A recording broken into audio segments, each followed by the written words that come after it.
Salut les itos, bienvenue chez Biroclock à Bienne. Aujourd'hui, pour se détendre un peu, on va parler d'une anecdote. Imaginez-vous un tsunami, genre un vrai tsunami. On parle d'1,5 million de litres de bière qui se déverse dans un centre-ville. C'est vraiment arrivé. C'était en 1814 en Angleterre. Évidemment que c'est chez les Anglais. En fait, c'était le 17 octobre 1814, donc, dans une brasserie qui s'appelait Horseshoe, en plein centre de Londres.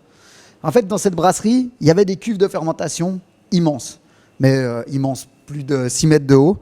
Et elles étaient en bois, renforcées avec, vous savez, les anneaux en fer. Il était à peu près 4h30 de l'après-midi quand un des anneaux a cédé. Et puis, au fur et à mesure, la pression à l'intérieur du tonneau a fait exploser le tonneau. Il y a tous les tonneaux alentours, dans la détonation, qu'on lâchait aussi. On s'est retrouvé justement avec 1,5 million de litres de bière dans cette brasserie qui ont fait sauter le mur arrière, une partie du toit, et la bière a commencé à se déverser dans la rue. D'après ce qui se raconte, la vague faisait 4,50 m de haut. Vous imaginez, c'est 4,50 m. Là où c'est moins drôle, en fait, c'est que la vague a endommagé les bâtiments environnants, et notamment le pub qui se trouvait sur la rue juste derrière, où travaillait une jeune serveuse, Eleanor Cooper, qui a été écrasée par les débris du bâtiment. Elle en est morte. Il y a eu au moins 8 morts dans cette catastrophe, dont 2 enfants.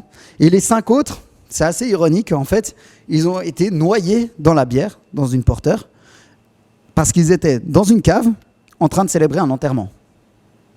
La suite est un peu plus drôle, parce qu'en fait, les voisins sont descendus dans la rue pour récolter la bière au sol. Ils avaient des casseroles, des chopes, des seaux. Au départ, la version officielle disait que les gens s'étaient bien comportés, qu'ils étaient vraiment venus aider à nettoyer, à récolter cette bière pour l'évacuer. Après, il s'est raconté qu'en fait, ils venaient juste prendre la binge gratos et qu'ils se sont saoulés et que ça finit en émeute.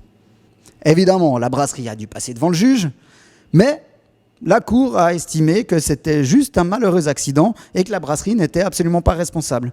Les victimes n'ont pas été indemnisées, alors que la brasserie, elle, s'est fait rembourser les taxes qu'elle avait payées en avance pour cette bière qui s'est écoulée donc dans la rue.